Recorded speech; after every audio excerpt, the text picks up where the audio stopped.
팀 찰리스 목사님은 이렇게 이야기를 해요. 하나님의 손을 먼저 거치지 않고 우리에게 주어지는 것은 아무것도 없다. 저는 이 설교를 준비하면서 이 말씀에 충격을 받았어요. 알면서도 이것이 제 마음속에 밀려 들어왔어요. 하나님의 음성으로 들려요. 그동안에는 내가 눈을 감았다 뜬 거, 그리고 또 들을 수 있는 거, 만질 수 있는 거, 걸을 수 있는 거, 만날 수 있는 거, 모든 것이 당연한 것이 아니라 하나님의 은혜라고는 찬양하지만 내게 밀려오지는 않았어요. 근데 이 말씀이 충격이 되면서 내게 주어진 모든 것은 다 하나님의 손을 거치지 않고 온 것이 없다는 그의 고백이 저의 고백이 돼버려요. 그러면서 이제는 공기조차도 세상 사람들은 그냥 당연한 그 공기가 저에게는 은혜의 공기가 되고, 숨을 들어 마시면서도 이것조차 주시는 하나님을 경험해 보니 얼마나 행복했는지 몰라요. 여러분들에게 주어진 어떤 삶도 하나님의 손을 거치지 않고, 먼저 거치지 않고 온 것은 하나도 없다는 사실을 믿게 되기를 축복합니다. 누구에게요? 그리스도인들에게. 하나님이 거하시기 때문에 그래요. 우리의 인생은 하나님의 손에 달려 있다는 말씀이죠. 세상 사람들은 자신들의 지혜로, 그래서 사람들을 이겨나가야 돼요. 그리고 그 사람들을 이겨서라도 올라서야 될 그런 가치관이 있다면 우리는 아니에요. 이제는 우리는 하나님의 손에 달려있는 자이기에 오늘도 여유롭게, 또 한 주간을 여유롭게 살아가는 주인공이 되어야 할 것입니다. 하나님의 손은 일상 속에서는 보이지 않아요. 우리의 모든 역사와 개인의 삶까지 주관하고 계시는데도 불구하고 보이지는 않아요. 그러나 느낄 수는 있습니다. 보이지 않지만 느낄 수 있는 것들이 너무 많아요. 여러분들이 살아오면서 지금까지 보이는 것보다 보이지 않는 게 더 많지 않았습니까? 이런 사실을 알았던 그 감옥에 있었던 이 야곱의 귀하고 귀한 그 아들 요셉, 그 17세라는 그 어린 나이에 억울함을 가지고 감옥에 들어갔을 때 그의 심정을 한번 생각해 보십시오.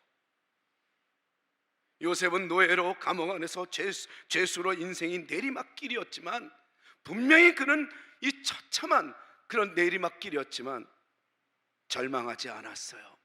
왜 그랬을까요? 나중에 알고 보니까 그 감옥의 내리막길은 그 총리로 들어가는 오르막길이었던 거예요. 우리 그리스도인들에게 내리막길은 없습니다. 우리에게는 어떤 상황에도 하나님이 함께 하신다는 믿음만 있으면 그것은 더 이상 내리막길이 아니라 오르막길이었다는 거예요. 오르막길은 오르기가 힘들 뿐이지, 오르막길은 견디고 버티고 올라가서 보면 마침내 하나님의 은혜를 맛보아 하는 축복의 사람이 되는 것입니다. 그리스도인이란 내리막길이 없었던 거예요. 모든 역경과 유혹에서도 자신을 지켜나가는 이 요셉의 그 신앙을 한번 우리 보자고요. 그는 언제나 어떤 상황에서도 낙심이라는 이 유혹, 고난의 그 현장 속에서, 억울하다는 그 현장 속에서, 그리고 거절감의 그 현장 속에서 상처로 나타내야 될 그 상황에서 그는 그것을 신뢰하지 않고 자기와 함께 하신 하나님을 신뢰하는 그 믿음으로 말미암아 자기의 영혼을 지켜나가기 시작해요.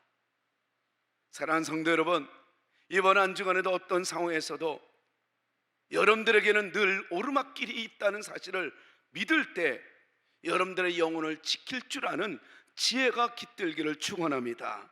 축원합니다. 그 이유는 바로 보이지 않는 하나님의 손이 이 요셉은 자기 자신의 삶을 형통하게 하고 있음을 보았기 때문에, 경험했기 때문에 그렇습니다. 여전히 나는 지금 이 감옥에 있는 듯하지만, 나는 여전히 억울함 속에 있는 것 같지만 하나님은 나와 함께 하셔. 그 믿음이 있었던 거예요. 막연한 믿음이 아니라 경험에서 나오는 믿음이에요. 그때 내가 절망에 있을 때 하나님이 그때 역사하셨지. 그래, 맞아, 그때 하나님이 나와 함께 하셨지. 이런 이 경험, 그래서 우리 기독교는 경험에 이 하나님을 알게 된다는 거예요. 그리고 우리의 삶에 일어나는 모든 것이 하나님의 주권 안에서 일어나는 일임을 이 요셉은 믿었기에 어떤 현장 속에서도 실망하지 않을 수 있었던 겁니다. 우리 믿음의 토대는 하나님의 주권 안에서 세워져 있어야 하는 겁니다. 모든 것은 하나님의 다스림 안에 있음을 믿으시기 바랍니다.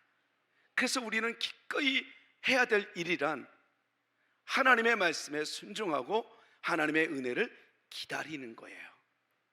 오늘 대림절 아기 예수님을 기다리는 마지막 이 주일을 우리는 보내면서 그동안의 12월 동안에 여러분들은 무엇을 기다리고 있었습니까? 어떤 은혜를 기다리고 있었습니까? 다시 한번 말씀드립니다. 그리스도인이란 그리스도 안에 거하는 사람입니다. 그리스도 안에 거한다는 것은 하나님이 주관하시고 이끄시는 것을 믿는다라는 거예요. 또한 그것은 곧 무엇을 의미하냐면 하나님의 손에 먼저 거치지 않고는 내게 지금 이루어진 일이란 아무것도 없다. 이 공기마저도 하나님이 주시는 선물이라고 믿어질 때 우리에게는 어느덧 낙심보다 실망보다 하나님의 은혜를 기다리는 기다림이 우리를 지배하게 될 것입니다. 삶이 기대치가 넘치게 될 것이라는 말씀이죠.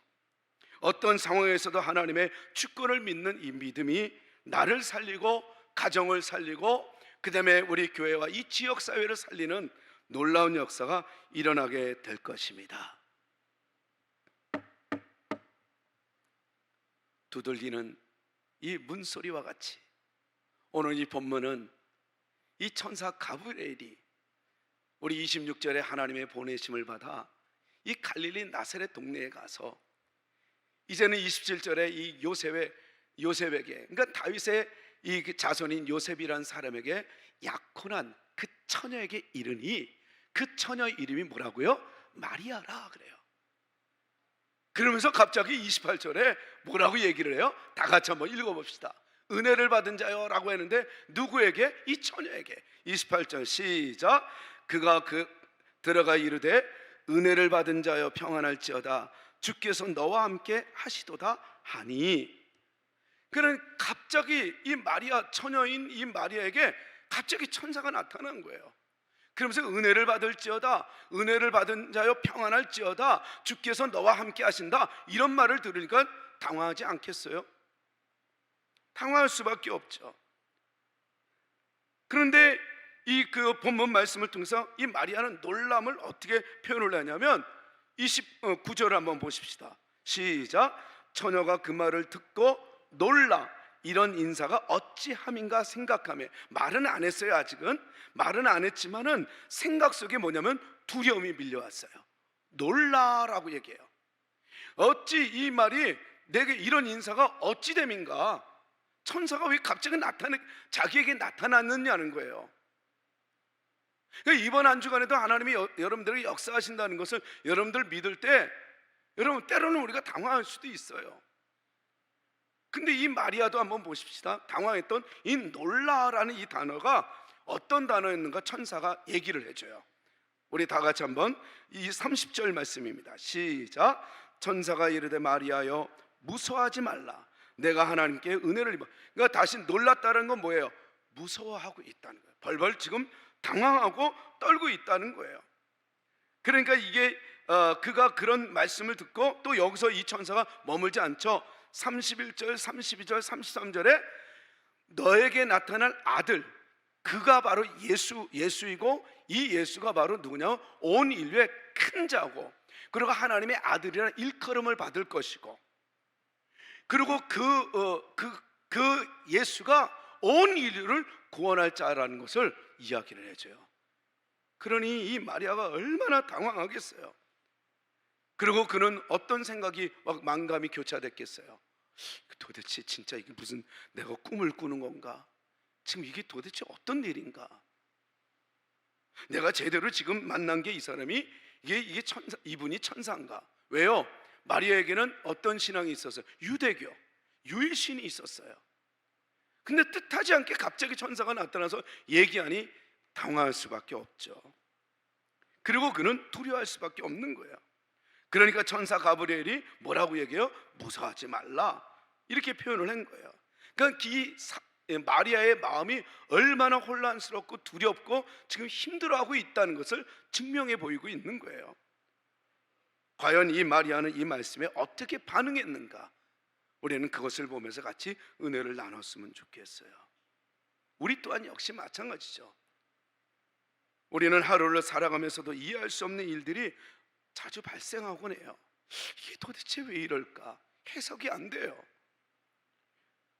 우리 전 세계가 3년 전에, 이젠 4년이죠. 코로나19로 인해서 엄청난 혼란을 경험합니다. 더군다나 우리 교회는 예배를 안 드린다는 것은 상상도 못했어요. 이게 우리 교회뿐만이 아니라 전 세계가 그래요. 그리고 이 모든 기독교 역사뿐만이 아니라 세계 역사 속에서도 예배를 안 드린다는 것 자체는 이게 이해가 안 됐어요. 근데 그런 일이 일어나잖아요. 도대체 하나님은 예배를 사랑하는데 어떻게 예배를 드리지? 진짜 계시다면 예배를 드리지 못하는 상황으로 왜 이거 치닫게 만들었는가? 진짜로 계시는 걸까? 혼란에 빠지게 만들죠. 뿐만 아닙니다. 자연재해들, 나라 간의 지금 전쟁들 보십시오. 그리고 AI 발달, 특히 이 생성형 이 AI 발달은 이제 나중에는 생각도 안 되는 거예요. 만들어낸다는 거예요. 그래서 이제는 이게 오작동이 일어나서 오히려 이제는 사람의 말을 듣는 게 아니라 이들이 사람을 지배하는 영화의 터미네이터처럼 그런 일들이 올까봐 지금 CEO들이 그리고 과학자들이 마음을 모아서 어디까지 이 AI 생성형을 허락해야 될 것인가 고민에 빠지는 것이 이게 과학의 발달이에요. 그 이해할 수 없는 일들이 계속 근심 걱정들이 우리에게 밀려와요. 이 불안전함, 이런 이 같은 이 상황들은 우리를 어떻게 해요? 더더욱 불안감을 안겨주죠. 여러분들의 삶은 지금 어떻습니까? 여러분들이 원하지 않는 그런 예기치 못한 그 불안한 그런 현장 속에 있습니까? 그리고 여러분들이 원하지 않는 그런 현장 속에서 이해할 수 없고 해석이 안 돼서 답답해하고 있습니까?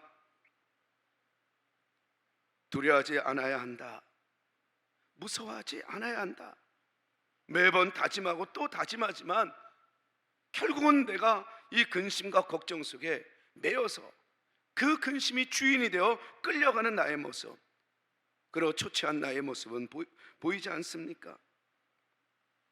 그러면서 자꾸만 자기 자신이 이 마리아처럼 혼란스러움 속에 헤매고 있는 모습을 발견하지 않습니까? 뜻하지 않는 그 상황 속에서 여전히 이 메말라가는 나의 신앙의 또 다른 모습은 없습니까? 마리아는 이 두려움 속에 도대체 왜 이런 일들이 나에게 일어날까? 그리고 그는 드디어 입을 열어서 말하기 시작해요. 만약에 나를 통해서 지금 아이가 난다면 좋다, 그건 좋아요, 좋아. 그렇다면 내가 누군지는 알고 지금 얘기하는 거예요?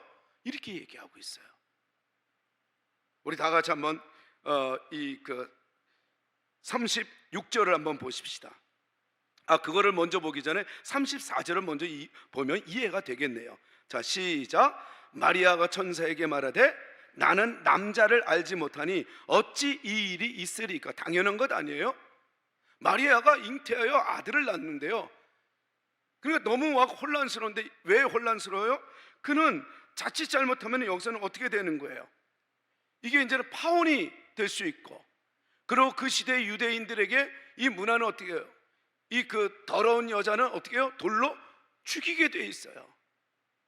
지금 이런 상황 속에서 내가 어떻게 아들을 낳느냐는 거예요. 근데 마리아는 드디어 입을 열어요. 좋아요, 나는 남자를 알지 못하는데, 이건 뭐예요? 나는 나쁜 마음을 갖지는 않았다는 거예요. 늘 나는 깨끗한 몸을 지녔다고 지금 피력하고 있어요. 근데 내가 남자를 모르는데 어떻게 아들을 낳아요? 라고 얘기하니까 여러분, 이 천사가 뭐라고 얘기해요? 36절 다 같이 시작. 보라, 내 친족 엘리사벳도 늙어서 아들을 배었느니라. 본래 임신하지 못한다고 알려진 이가 이미 6달이 되었나니, 다시 말해서 뭐냐면 하나님이 하시면 능하지 못한 힘이 없다라는 걸 얘기하는 거예요. 그러면서 35절에 이 마리아를 안심시키는 하나님의 설득이 보입니다. 우리 35절 다 같이 한번 읽겠습니다. 시작. 천사가 대답하여 이르되 성령이 내게 임하시고 지극히 높으신 이의 능력이 너를 덮으시리니 이러므로 나실 바 거룩한 이는 하나님의 아들이라 일컬어지리라. 너 남자를 모른다고? 괜찮아. 성령이 역사하시면 돼. 그리고 너 지금 많이 힘들어하지? 걱정하지 마. 하나님이 역사하실 거야. 그러니까 이런 이 고민 속에 이 마리아는 점점 마음이 놓여지기 시작합니다. 여기서 우리가 놓치지 말아야 될 것은 바로 뭐냐면 하나님은 우리에게 어떤 일을 시킬 때 확신할 수 있는 은혜를 주십니다. 막연히 일하게 하지 않아요. 저는 여러분들이 하나님 앞에 쓰임받는 하나님의 자녀들인 줄 믿습니다. 그때 우리는 얘기해요. 할 얘기가 있어요. 내가 나를 아는데요, 나를 어떻게 쓰셔요? 내가 나를 알아요. 남한테 나는 지기 싫어하고 나는 남에게 늘 쓸 때도 나는 내 실속을 차리는 사람이에요. 근데 내가 어떻게 그리스도인이 될 수 있어요? 내가 어떻게 하나님의 일을 할 수가 있어요? 하나님은 늘 베풀고 나누고 섬기라고 했고 이타주의로 살으라 그러는데 내가 나를 아는데 말도 안 돼요. 그거는 내가 남자를 모르듯 내가 나를 누구보다도 내가 나를 아는데 그거는 안 됩니다 라고 한달지라도 하나님은 그런 못난 나를 쓰셔서라도 또다시 나를 그 위대한 자리, 은혜의 자리, 축복의 자리, 하나님을 드러내 보이는 이런 위대한 이 복음의 자리를 세워주실 겁니다. 그 이유가 바로 뭐냐면 나는 안 된다는 거예요. 성령이면 가능하다는 거예요. 하나님이면 가능하다는 말씀입니다. 그래서 사람이 경험할 수 없는 그 하나님의 계획에 우리는 그저 이 마리아처럼 아멘하고 화답할 수밖에 없어요. 우리 다 같이 한번 38절 한번 보십시다. 시작. 마리아가 이르되 주의 여종이오니 말씀대로 내게 이루어지이다 하며 천사가 떠나가니라. 이젠 두 번째 마리아가 얘기를 해요. 그 하나님의 이 설득 속에 이 마리아는 이제는 그 설득을 받고 아 그렇구나, 나는 할 수 없지만 하나님은 하실 수 있는 거였구나.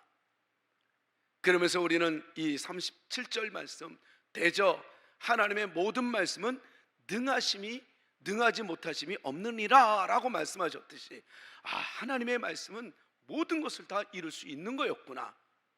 마리아는 그 앞에 그 말씀대로 이루어지는 것을 그는 믿기 시작하며 무릎을 꿇고 뭐라고 얘기해요? 나는 누구냐? 나는 남자를 알지 못해서 애를 낳을 수 없지만 성령님이 역사하시면 믿는 나가 됐다는 거예요. 그러면서 그의 고백은 주의 여종이오니 말씀대로 내게 이루어지이다. 이제는 하나님의 뜻을 받아들이기 시작해요. 순종하기 시작합니다. 왜냐하면 하나님의 모든 말씀은 능하지 못하심을 없는 그 믿음이 그를 순종케 했다는 거예요. 그러고 나서는 가브리엘이 자기의 역할을 다 하고 나니까 38절에 뭐라고 얘기해요? 떠나갔다라고 얘기해요. 마리아의 굳건한 의지를 보여주는 말씀, 말씀대로 내게 이루어지이다.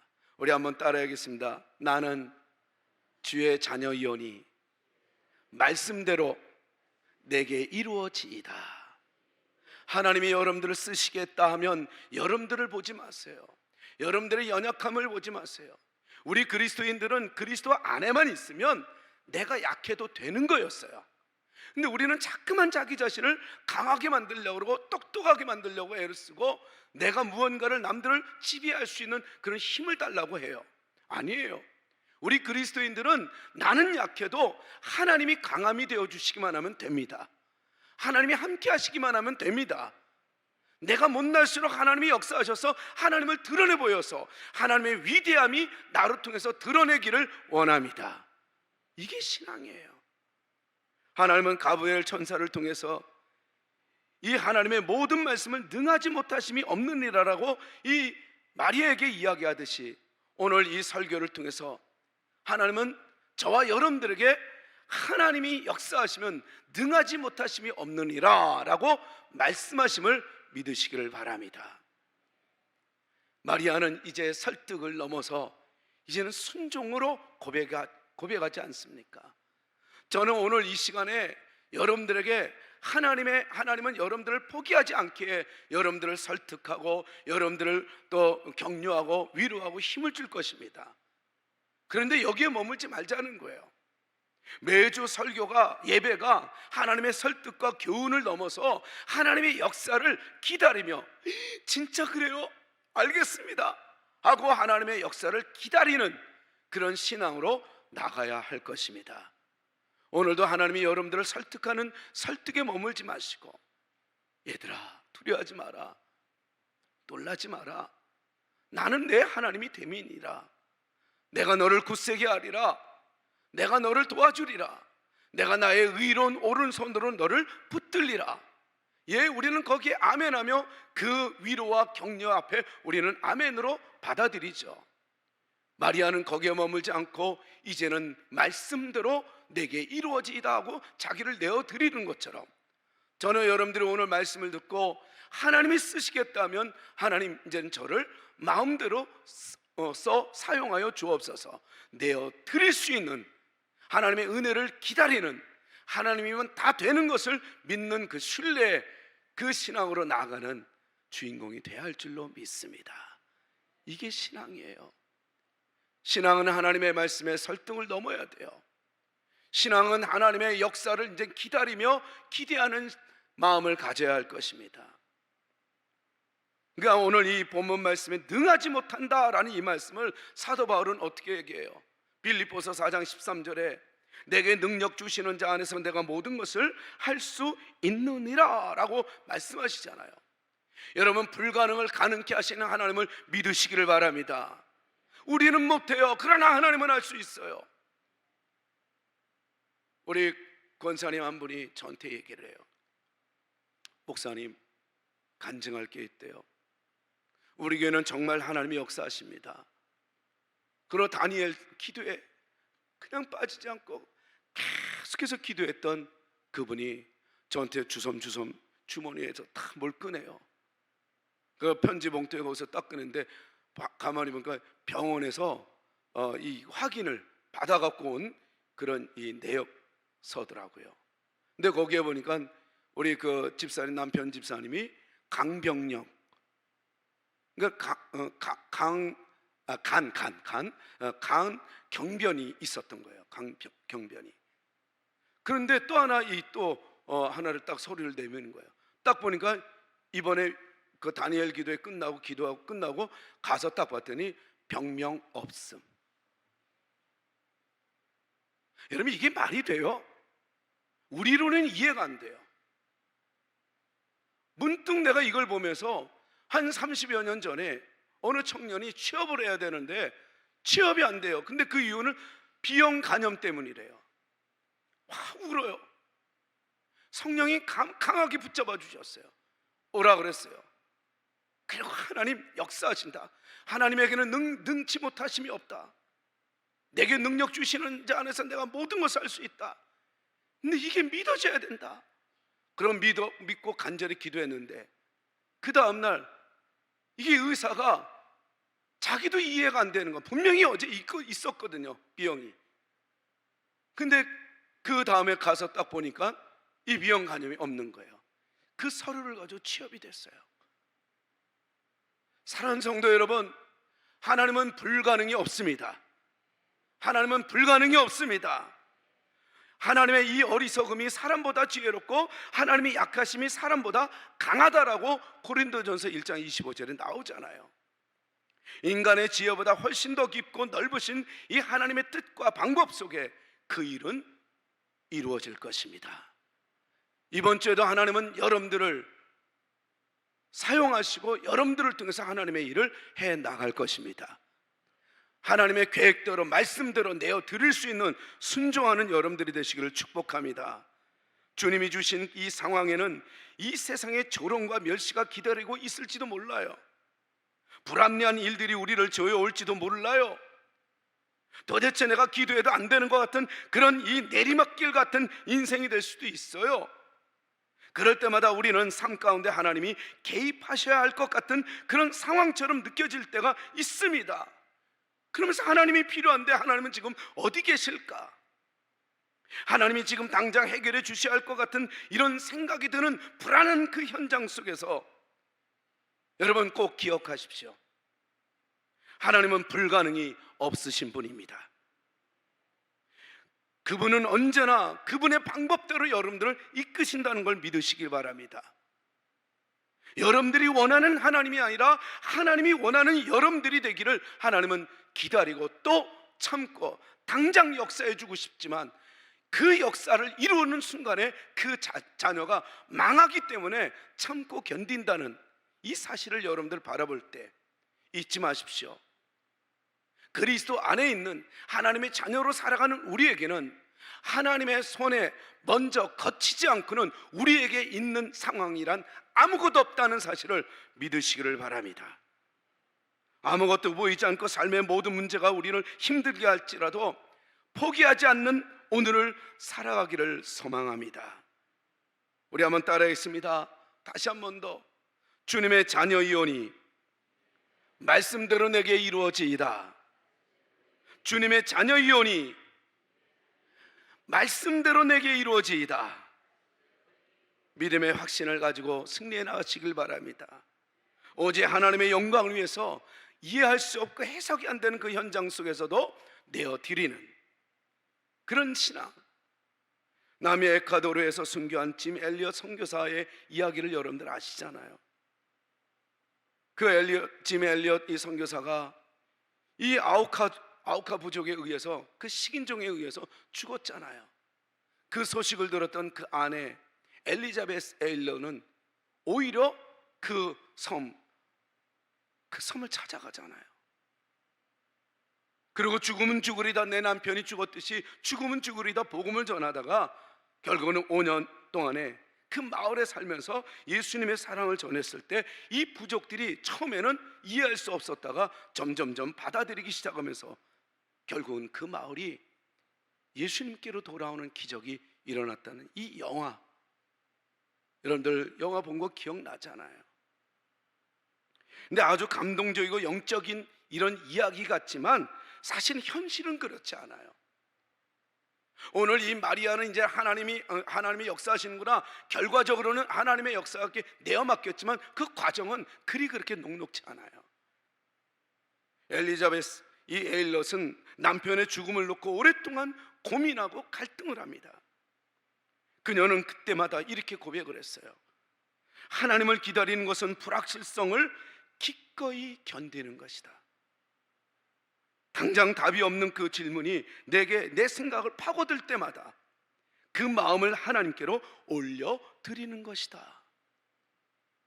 하나님은 역사하시는 걸 알지만 자꾸만 이 미혹들, 진짜 계실까? 진짜 역사하실까? 그럼 나는 뭘까? 왜 이렇게 지금 나는 이럴까? 할 때 그것조차도 하나님께 내어 맡길 수 있는 그 믿음.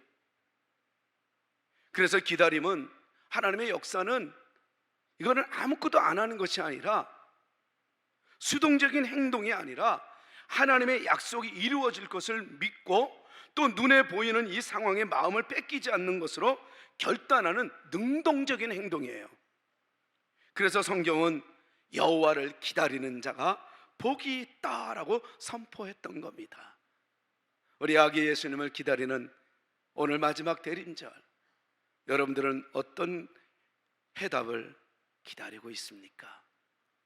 오직 주님을 기다리십시오. 주님의 은혜를 기대하십시오. 주님이 여전히 역사하심을 믿으시기 바랍니다. 그래서 누가복음에는 이 약속된 이 메시아를 기다리는 이 경건한 사람들 보십시오. 이스라엘 역사에서 가장 어두운 시간을 지나면서 이들은 하나님의 약속을 간절히 기다리잖아요. 그들은 성전에서 이 아기 예수님을 기다리듯 하나님의 은혜를 기다리는 이 마리아, 사가랴, 엘리사벳, 그리고 시므온, 안나, 그들은 하나님의 약속을 기다릴 줄 아는 믿음의 사람들이었어요. 오늘 이 본문을 이렇게 우리는 정리하고 싶어요. 하나님은 마리아에게 믿음을 주셨습니다. 마리아가 믿음을 가진 게 아니라 신뢰할 수 있게 만드십니다. 믿을 수 있도록 믿음을 주십니다. 순종을 한 것이, 마리아가 순종을 한 것이 아니라 순종을 할 수 있게 하십니다. 진정한 은혜는 수동태라는 거예요. 여러분들이 무엇을 노력해서 하나님이 은혜를 주시는 것이 아니라 그것을 노력할 수 있는 이 마음을, 이 은혜를 주시는 이가 내가 아니라 하나님이었다는 거예요. 그래서 우리는 기껏 할 것이 있다면 우리는 결단만 하는 거예요. 여러분들에게 이번 주에도 믿음을 주실 그 하나님을 여러분들 신뢰하면서 그것을 부여잡고 이겨나가는 우리 모두 되십시다.